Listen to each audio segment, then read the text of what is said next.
नताशा रज़ा को money laundering के case में फंसाकर उसे जेल भिजवा देती है और वो हमदान को बताता है कि मुझे नताशा ने फंसाया है क्योंकि वो बैग उसी ने मुझे दिया था, मुझे नहीं पता था कि उसमें क्या था। जब रज़ा के डैड नताशा के डैड से बात करना चाहते हैं तो वो साफ-साफ मुकर जाता है आगे से कि मेरी बेटी ऐसी नहीं है और पहली बात तो मेरी बेटी के पास इतना पैसा आया भी कहाँ से, वो ऐसी हरकत नहीं कर सकती। नताशा भी मुकर जाती है कि वो मुझ पर इल्ज़ाम लगा रहा है। पता नहीं वो रज़ा से किस चीज़ का बदला ले रही है। दूसरी तरफ हमदान ऐना को लेकर बहुत ज़्यादा परेशान है कि पता नहीं ऐना उसके साथ रहना भी चाहती है कि नहीं।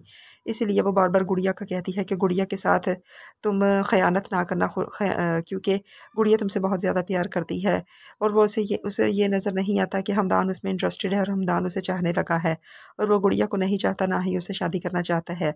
आने वाले एपिसोड में आप लोग देखेंगे कि रज़ा हमदान से कहेगा कि मैंने कोई बहुत बड़ा गुनाह किया है जिसकी सज़ा मुझे मिल रही है, अब मैं क्या करूँ? फिर उसे सोच आएगी कि शायद जो उसने ऐना के साथ किया उसी की सज़ा उसे मिल रही है। फिर वो हमदान से कहेगा कि मैंने एक लड़की के साथ बहुत बुरा किया था, याद है तुम्हें वो लड़की ऐना जो मेरे पीछे यहाँ आ गई थी, लेकिन मैंने उसे अपनाने से इनकार कर दिया था। हमदान उसकी बातें सुनता रह जाएगा और वो उसे कहेगा कि अगर वो मेरे सामने आ जाए तो मैं उससे माफ़ी माँग लूँगा, मैंने उसके साथ बहुत गलत किया, वो एक शरीफ लड़की थी।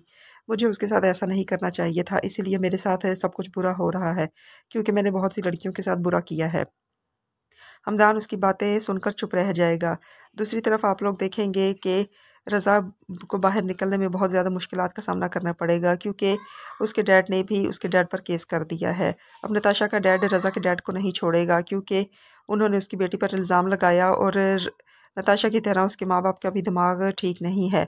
वो भी अपनी बेटी पर अंधा एतबार करते हैं, जबकि वो जानते हैं कि उनकी बेटी ऐसी हरकतें करती रहती है। आने वाले एपिसोड में आप लोग ये भी देखेंगे कि ऐना हमदान से कहेगी कि उसे डिवोर्स नहीं चाहिए, वो उसके साथ रहना चाहती है।